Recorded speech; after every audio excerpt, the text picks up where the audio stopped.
Good morning दोस्तों।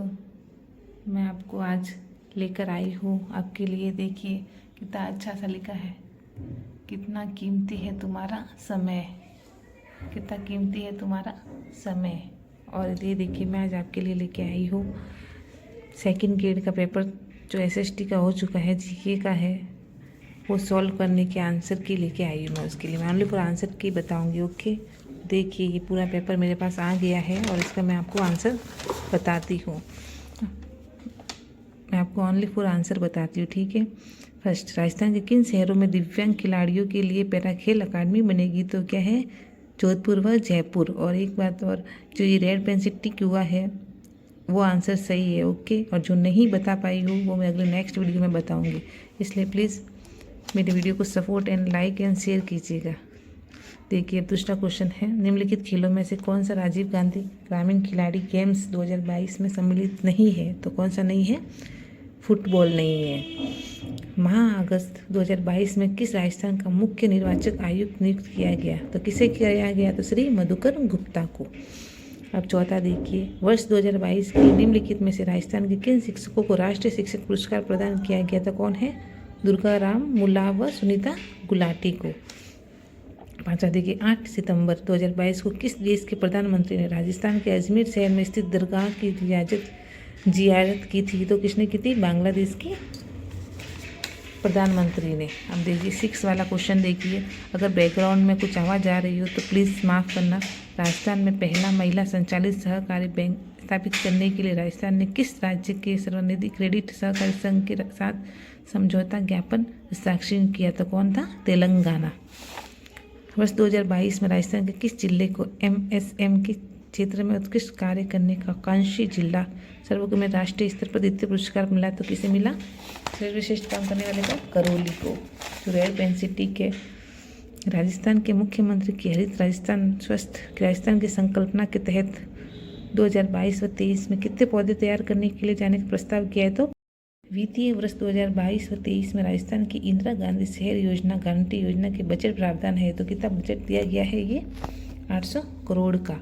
देखिए राजस्थान की नई पारिस्थितिकी की पर्यटन नीति कब लागू की गई? तो 2021 को की गई। कब की गई? तो 2021 को की गई। अब देखिए 11 क्वेश्चन है, पुलकित झील स्थित है? तो कहाँ है? तमिलनाडु में। India state of forest report 2021 के अनुसार वनों के अंतर्गत सर्वाधिक प्रतिशत भूमि वाला राज्य है? तो कौन सा है? मिजोरम। नाथुला दर्रा भारत के किस राज्य केंद्र शासित प्रदेश में स्थित है? तो सिक्किम में। कहाँ पे स्थित है? सिक्किम में। सर्वाधिक वर्षा के लिए प्रसिद्ध स्थान मोशिनराम किस राज्य में स्थित है? तो क्या है? मेघालय में। बेलाडीला लोहा अयस्क के प्रसिद्ध खान भारत के किस राज्य में है? तो किसमें है? छत्तीसगढ़ में है। ध्वनि तीव्रता में मापन के लिए ये देखो छोड़ दिया गया है, मैं आपको ये बाद में बताऊंगी क्योंकि ये महत्वपूर्ण क्वेश्चन है जिनके आंसर अभी आने हैं। काल बैसाखी से संबंधित है? तो कौन सा है? पश्चिम बंगाल, पश्चिमी बंगाल। देखिए भारत में 2021-22 में सकल जोड़े घरेलू मूल्य में कृषि संबंधित क्षेत्र में हिस्सा है? तो कौन सा है? 18.8%। ये देखिए 1956 में औद्योगिक नीति प्रस्ताव में प्रथम वर्ग के उद्योगों के संबंध में कौन सा विकल्प सही है? तो देखिए फर्स्ट वाला, उद्योगों पर सरकार का आंशिक स्वामित्व होना। उद्योगों पर सरकार का आंशिक स्वामित्व होना। डॉल्फिन कंटक स्थित है? कहाँ स्थित है? अटलांटिक महासागर में, पहला वाला।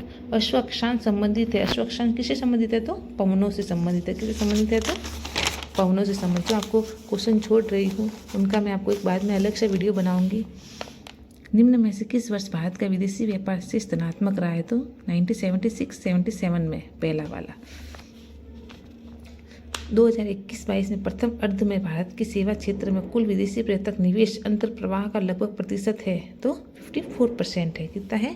54%। देखो भारत में 16 जनवरी 2016 को उद्यमशीलता व नवाचार के लिए एक मजबूत और समावेशी पारिस्थितिकी तंत्र तैयार करने, भारत को एक रोजगार सृजक देश में रूपांतरित करने के लिए शुरू की गई योजना थी स्टार्टअप ऑफ इंडिया। क्या है? Startup of India. भारत के संविधान के अनुच्छेद 17 के अंतर्गत विधि के अनुसार दंडनीय शब्दावली को प्रभावी बनाने के लिए भारत की संसद की विधि बनाने की शक्ति भारत के संविधान के किस अनुच्छेद में दी गई है? तो 15 क फर्स्ट में दी गई है। ये देखिए मैंने छोड़ा है तो आपको बाद में बताऊंगी। ठीक है, ये देखिए, भारत सरकार नियम 1921 के तहत निम्न में से कौन सा मामला केवल भारत के राष्ट्रपति के समक्ष प्रस्तुत किया जा सकता है? तो कौन सा? तीसरा नंबर, केवल सी व डी सही है। देखिए, भारत में संविधान के अनुच्छेद 51 का ड में जैसा कि समरसता और समान प्रभुत्व की भावना के निर्माण में मौलिक कर्तव्यों के संदर्भ में उल्लेखित है शब्दों का सही क्रम बताइए। तो कौन सा है? सेकंड नंबर, धर्म पहले आएगी, फिर भाषा आएगा, और प्रदेश, और फिर वर्ग आएगा। उसके बाद देखिए, भारत में संविधान के अनुच्छेद 41 के कुछ मामलों में लोक सहायता के संदर्भ में निम्नलिखित में से किस शब्दावली का उल्लेख नहीं किया गया है?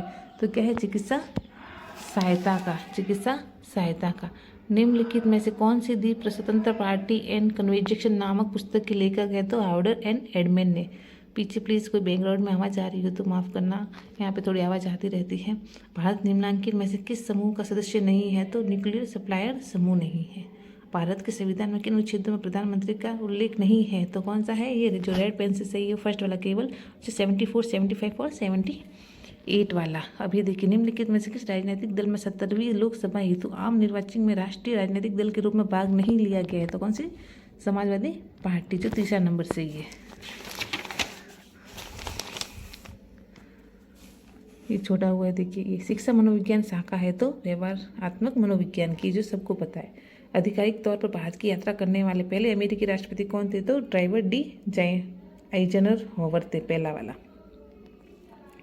ये देखिए, निम्नलिखित में से कौन सा न्यूट्रल सेक्शन रिपेट्रेक्शन कमीशन का अध्यक्ष था जिसने कोरियाई युद्ध में दोनों पक्षों में 20,000 से अधिक युद्धबंदियों की नियुक्ति का फैसला किया? तो कौन था? KS थिमैया, नाम कैसा है? थिमैया। निम्न में से कौन सा विकल्प वृद्धि या विकास के सामान्य सिद्धांत के बारे में सही नहीं है? तो विकास विशेष से सामान्य की ओर चलता है। ये सही नहीं है। सही क्या है? सामान्य से विशेष की ओर चलता है विकास। शिक्षा मनोविज्ञान के बारे में निम्न में से कौन सा विकल्प सही नहीं है? सही नहीं है। तो देखो, शिक्षा मनोविज्ञान का दूसरा नाम विकासात्मक मनोविज्ञान नहीं है सही। ठीक है, और देखिए,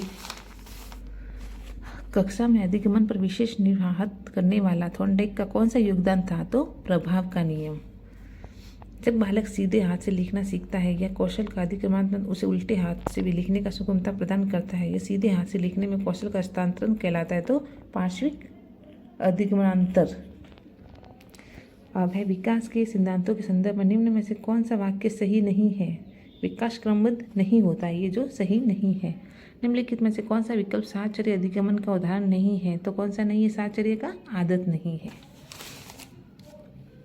यह गार्डन ऑलपोर्ट के व्यक्तित्व के सिद्धांत का अनुसरण करते हुए अध्यापक विद्यार्थी के विशेषकों की पहचान करना चाहता है, तो निम्न विकल्पों में से किस विशेषक को अनदेखा करेगा? तो मूल विशेषक को अनदेखा करेगा। ठीक है, एक विद्यार्थी जो प्राय अपने मित्रों के प्रति रूखा, भद्दा और सहानुभूतिपूर्ण था, जिसे अपने व्यवहार में सुधार करने के लिए निम्न में से किस क्षेत्र में प्रशिक्षण लेने की आवश्यकता है? तो किसे है? संवेगात्मक बुद्धि को। यदि अध्यापक को बालक की अचेतन अभिप्रेरणा की चिंताओं का पता लगाना है, तो निम्न में से किस परीक्षण का चयन गलत होगा? तो 16 व्यक्तिगत घटक परीक्षण है इसका आंसर। और फिर हिप्पोक्रेटस द्वारा दिए गए वर्गीकरण के अनुसार जो बालक निराशावादी, दुखी व संज्ञानात्मक रूप से कमजोर होते हैं, उन्हें कहते हैं, क्या कहते हैं? निष्पादशग्रस्त कहते हैं। निष्पादशग्रस्त कहते हैं। ये देखिए, विद्यार्थी के निष्पादन की सकारात्मक प्रतिक्रिया देकर उसे गर्वित अनुभव कराकर मास्लो की आवश्यकता पदानुक्रम प्रारूप के अनुसार शिक्षक निम्न में से विद्यार्थी को किस आवश्यकता की संतुष्टि कराता है? तो आत्मसम्मान की आवश्यकता की संतुष्टि कराता है। तीसरा नंबर सही है। ये समस्या समाधान में यदि कोई विद्यार्थी अध्यापक के निर्देशन प्रशिक्षण के हल खोजने की जगह कुछ नई लीक हटाकर रूढ़िमुक्त कुछ उपयोगी पर खोजने की वह है, तो अपसारी सोच की क्षमता का प्रयोग कर रहा है। अपसारी में आने वाली जो सोच है उसे कुछ नयापन लाने की कोशिश कर रहा है। 55 देखिए, नई विकल्पों में से कौन सा तत्व है जो थर्स्टन का प्रतिपादन बुद्धि का समूह तत्व सिद्धांतों में सम्मिलित नहीं किया गया है? तो क्या है? मूल संबंधी तत्व। कौन सा सम्मिलित किया गया है? मूल संबंधी तत्व। देखिए, निम्न में से कौन सा व्यवहार विद्यार्थी की उपलब्धि व प्रेरणा दर्शाता है? तो अपने निष्पाद स्तर पर सुधार के लिए कठोर प्रयत्न करना। कठोर प्रयत्न करना। निम्न व्यवहार समूह में से कौन सा व्यवहार समूह बाल अपराधियों को प्राय नहीं देखा गया है? देखिए, क्वेश्चन को नहीं देखा गया है तो क्या है? आंतरिक रूप से नियंत्रित, सामाजिक और नियमों का पालन करने वाला, क्योंकि वो कभी सामाजिक और नियमों का पालन करने वाला नहीं होता है। वो हमेशा कौन होता है? एक अपराधी होता है। ये देखिए, क्वेश्चन है, निम्न विकल्पों में अध्यापक का कौन सा तरीका विद्यार्थी की आत्म क्षमता के बोध में बढ़ोतरी नहीं करेगा? तो कौन सा नहीं करेगा? विद्यार्थी की उपलब्धि व उचित प्रोत्साहन की प्रतिक्रिया देना। छात्रों के आदर्श को दिखाना जिसने समान कार्य की सफलता प्राप्त की गई है। तीसरा है विद्यार्थियों के समान कार्य के पूर्व मिली सफलता का प्रकाश डालकर उसे प्रवीणता का अनुपति। चौथा विद्यार्थी की सफलता का श्रेय भाग्य को या स्कूल को सहायता देना। तो इसका आंसर कौन सा सही है? चौथा, विद्यार्थी को सफलता का श्रेय भाग्य को या स्कूल को सहायता देना। Thank you. आज की वीडियो में मैंने इतना ही बताया आपको, क्योंकि अगर साइड क्वेश्चन बताए हैं और आप अगर कमेंट करोगे तो मैं आगे और क्वेश्चन बताऊंगी। Thank you.